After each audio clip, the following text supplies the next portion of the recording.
La bonne nouvelle sera prêchée dans toutes les nations. Attendez-vous à ça, des genoux fléchiront. Et ça de vous dire, c'est pas une demande. Ça fait 3 jours que le Seigneur me pousse à délivrer ce message. Je reportais. Non, quand je suis sorti de ma retraite, je reportais. Les gars, écoutez-moi très bien. Ouvrez bien vos oreilles, écoutez-moi attentivement. Depuis un bon moment, nous voyons des choses se passer qui dépassent notre entendement humain. Des persécutions à outrance, des blasphèmes à outrance. Ils auront bâti des nations sur le sang des populations. Et beaucoup de choses se passent que nous ne comprenons pas. Des portes spirituelles démoniaques se sont même ouvertes, mais nous négligeons ça. Tel est le message que le Seigneur m'a communiqué. Éphésiens 3, le verset 16 à 19. Cette connaissance de l'amour de Christ nous remplisse jusqu'à toute la plénitude de Dieu. Oh, dans ce temps que nous vivons, dans cette saison où on est, le Seigneur me disait, regarde, il y aura beaucoup d'apostats. Beaucoup vont abandonner la foi. Il y aura une tempête de gens qui vont délaisser Dieu. Le Seigneur va dévoiler et accélérer un certain nombre de choses. Et si vous pensez que vous êtes choqués, vous verrez que dans ce monde, il y a un seul Dieu. Il va faire ça pour que des personnes puissent entendre Jésus, puissent parler de Jésus, puissent se conformer en Jésus, afin que lorsqu'il arrive, personne puisse dire, je n'ai pas entendu parler de toi. Un peuple se lèvera contre un peuple. Des faux prophètes apparaîtront peu à peu. Alors il dit que la connaissance de Christ vous remplisse jusqu'à toute la plénitude de Dieu. Que personne ne vous fasse douter de l'existence de Dieu. Non pas parce que tu as vu Jésus guérir à travers Grâce Marie des personnes, non.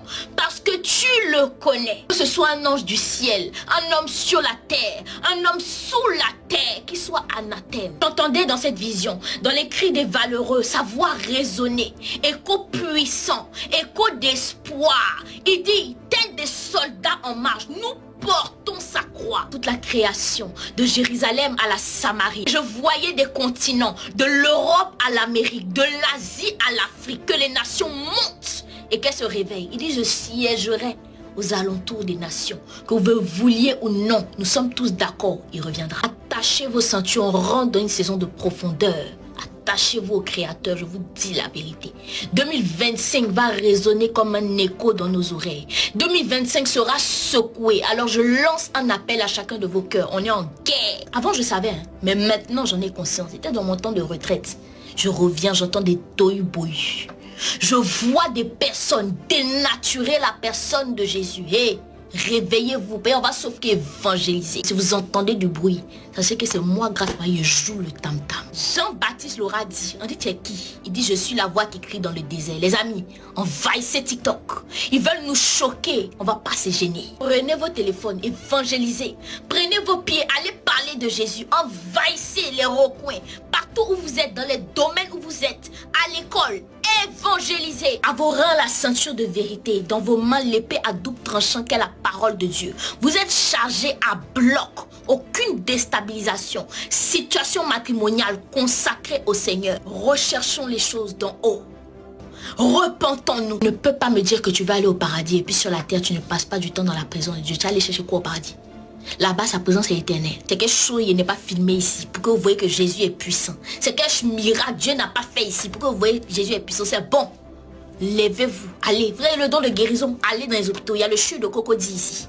Il y a le Canada. Il y a beaucoup d'hôpitaux. Il y a des malades à outrance. Vous faites quoi de vos dons? Dieu ne regarde pas à tes limitations. Souvent, regarde-toi devant le miroir et puis dis, I believe in myself. Die. S'il y a des gens qui ont un Dieu qui dort, nous, il t'informe qu'on a un Dieu vivant. Tout ce que tu touches devient de l'or. Et si ton père est un 10, c'est que tu es un 10, ça bouge pas, ça peut rien bouger. La guerre est toujours perpétuelle, mais là on est dans un temps, on doit bombarder. Ne repoussez pas les gens de l'église. Tu as péché, viens avec ton péché. Tu as besoin de la sainteté de Dieu. Viens avec tes mensonges, viens avec ta fornication. C'est en lui se trouve la sainteté que tu recherches. Jésus a parlé avec une adultérienne, il a parlé à la femme samaritaine. Des personnes qu'on considérait impures, des lépreux, Jésus les a touchés. On lui a présenté une main atrophiée. Il dit, hé, tends la main. Le Seigneur s'est laissé toucher par des personnes qu'on considérait impures. Il dit, je suis venu, il est venu pour que nous ayons la vie éternelle. Et comment? Il dit, quiconque croit, quiconque, voleur, menteur, prostituée, quiconque. Arrêtez de fatiguer les gens, vous nous donnez mal à la tête. Jésus est un, conformément aux Écritures. Il s'est abaissé jusqu'à la mort à la croix. Il s'est abaissé sous forme de serviteur alors qu'il était roi. Dieu l'a élevé. Il lui a donné le nom au-dessus de tous les noms, afin que son nom, tous genoux fléchissent, sur la terre, sous la terre, dans les cieux, partout où tu iras. Toute maladie ne subsiste pas devant son nom. C'est un fait. J'espère te demander la vie de quelqu'un. Satan a toujours eu horreur de Jésus. On a toujours nous persécuté. C'est pas une nouvelle, c'est pas une illusion. Donc ce n'est pas aussi une raison pour baisser les bras. Aïe, l'heure n'est plus à la rigolade et aux lapidations. Arrêtez de voir les réseaux sociaux comme une illumination. Il y a une seule vérité, elle se trouve dans la Sainte Bible. Dans les nations se retrouvent les voleurs, les menteurs, tous ceux qu'on peut pointer du doigt. Dieu ne les rejette pas. Jésus se colle à eux. Parce qu'il dit, le Père et moi sommes un. Je suis dans le Père et le Père est en moi. Sachant qu'un Père Dieu ne peut pas faire un Fils qui n'est pas Dieu. Il porte la divinité en lui. Si Jésus s'est collé à nous, alors la divinité s'est collée à nous. Si Jésus est venu à nous, alors Dieu est venu à nous. Car en lui possède la divinité pleine. La plénitude de Dieu réside en la personne. En la personne. L'amour que le monde ne peut pas te donner. La paix que le monde ne peut pas te donner. Ce que tu recherches, il est là. Dans les dérives, il est là, il se présente à toi. Et il te tend la main pour te remplir, toi et moi. Au cas où vous êtes assez distrait, je veux vous situer dans le temps. On est dans une saison de grâce et de vigilance. Tenez vos lampes allumées. C'est le moment d'être rempli de Dieu. Parce que ce qui arrive là, si tu n'es pas assez forgé, tu as coulé. Je veux parler à ton esprit de se réveiller. Que ma voix résonne comme une cloche, comme une alarme. Car c'est ceux qui persévéreront jusqu'à la fin qui seront sauvés. La plénitude de Dieu est un don qui engage une disposition à nous retirer de tout ce qui nous encombre, à ne pas faire déployer Christ en nous. Il a dit, si c'est ton téléphone qui fait que tu ne peux pas être dans la présence de Dieu, coupe ça. Même le sol le plus aride peut donner naissance à des fleurs. Est-ce que vous entendez ce qu'il s'est dit là? Ça va te coûter ta paix, c'est que c'est trop cher. Ça va te coûter ta relation avec Dieu. C'est que c'est trop cher. Il faut couper ça. Le Saint-Esprit n'est pas seulement le feu ou une force. Il est l'essence de Dieu, ce que Dieu est, saint et esprit, c'est tout. Alors à toi qui m'écoutes, lorsque tu vas aller au ciel, pense à comment tu vas vivre la Jérusalem céleste. À ta droite, tu verras le Seigneur. À ta gauche, tu verras des chérubins, des séraphins, la vie Zoé. Oh, et tu diras comme Paul, j'ai mené le bon combat. Ton corps renouvelé dans la présence perpétuelle de ton Père. Je ne peux pas rater ça. On ne peut pas rater ça. Nous sommes des architectes sur la terre. On ménage notre salut. On est en train de bâtir notre éternité. Ta maman a trop prié pour toi. Ton papa a trop prié pour toi.